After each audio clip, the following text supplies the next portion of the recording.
Right, dream it, believe it, become it. This is Spencer Theron, the knowledge, and we have the IBF and lineal cruiserweight champion of the world, Opetaia.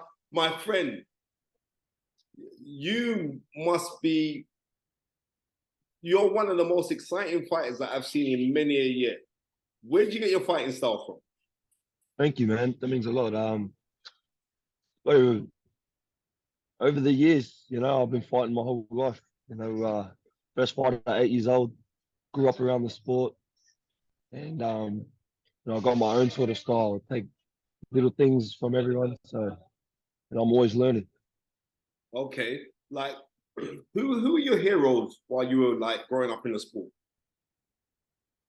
Um, there's never really been like my grandfather's my hero, but there's never been really a fighter that I've looked at and been like, oh, I want to do exactly what he does. You know what I mean? Like, I'm a student of the sport, and my old man was always making me watch it.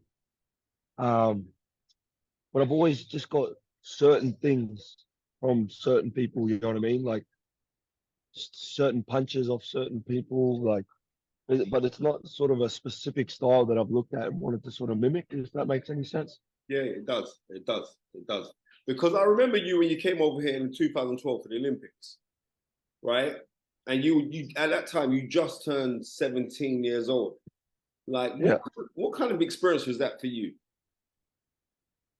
And that was a huge experience, and I'm happy.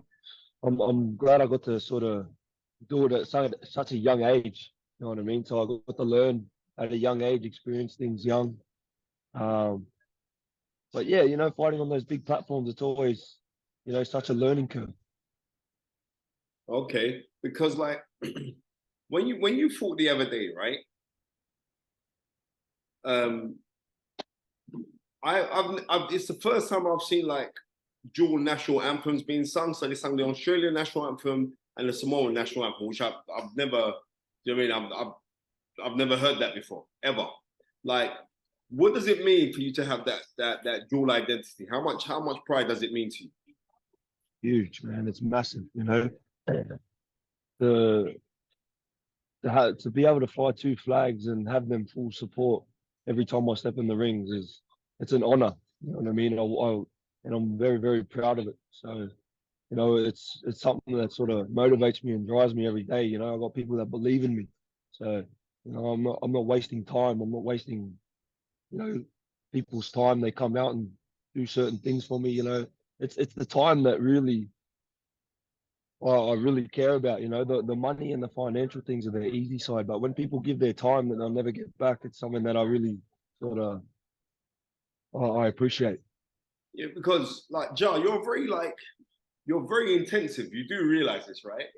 Like when you're in the ring, your eyes and everything, like you don't come to muck around. You want to fight.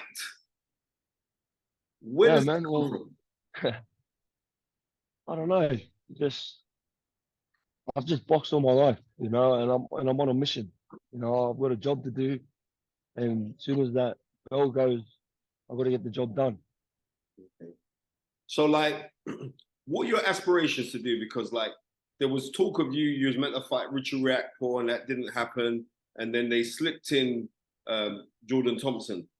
Um, to tell you the honest truth, after watching you against Bradis, I thought that he was and I know Jordan, I think he's a good fighter, but I thought he was a little bit over his head. He was a bit over him. But there's other guys here because like we've got a plethora of talent in the cruiserweight division in the UK. Like, and now that you're signed with Matchroom and Eddie Hearn, and Eddie Hearn saying like they're looking to build you as a superstar in Australia. But you know what? You've made a lot of new fans in the UK. Would you come back here? We've got the WBO champion in Chris Smith. Would you fancy picking up his crown if you go up against him? There's Richard Riakporhe, as I spoke. There's also Lawrence Okoli. And honestly, I don't see names. All my eyes are on the belts. That is it. There's no fighter that I look at and say I want to fight him. All I want to do is get all the belts. So whoever has those belts, that's who I want to fight. So, like, you're pretty comfortable as a cruiserweight at this present moment, right? With my weight, Yeah, Because it looks like yeah, yeah. easy. Yeah. I'm I don't go in and out of camp anymore. You know what I mean? Like I said, I'm on a mission. It's my lifestyle. I live and breathe it every day.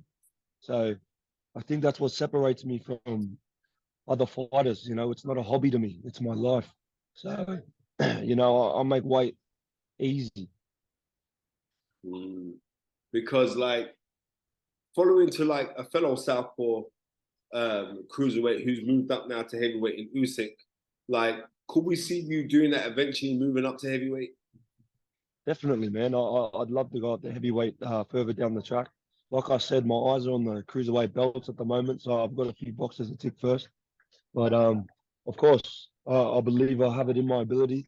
I've got the boxing ability to be up there with the big boys, and I do make weight easy, but I could put on weight if I wanted to. You know what I mean? I eat clean.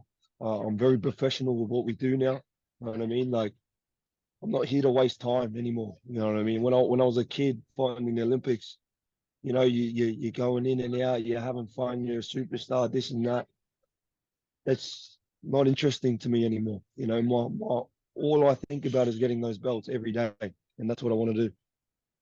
Well, on the performance that you put in the other day, a lot of people like my co-host Tundi, who trains Anthony Yard, the like heavyweight contender, and manages him as well. He was at the York Hall because there was a show on at the York Hall.